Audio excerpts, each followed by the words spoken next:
आप में से अक्सर लोगों ने पेनलेस डिलीवरी का वर्ड सुना होगा। पेनलेस डिलीवरी कैसे की जाती है?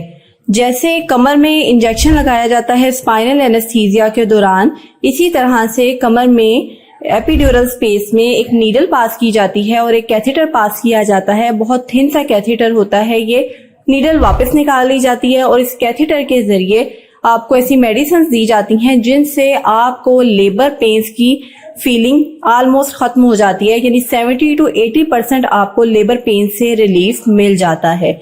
आपको यूट्रस की कॉन्ट्रैक्शंस तो फील हो सकती हैं कि यूट्रस कॉन्ट्रैक्ट कर रही है, रिलैक्स हो रही है, लेकिन आपको जो पेन होती है वो बहुत ही कम महसूस होती है। और ये बहुत थिन कैथेटर होता है, आप इसके साथ लेट भी सकती हैं। थोड़ा प्रॉब्लम आपको हो सकता है जब यूट्रस का मुंह पूरा खुल जाता है, तब बियर डाउन करने में थोड़ा सा मसला हो सकता है, तो इंस्ट्रूमेंटल डिलीवरी के चांसेस इसमें थोड़े ज्यादा होते हैं।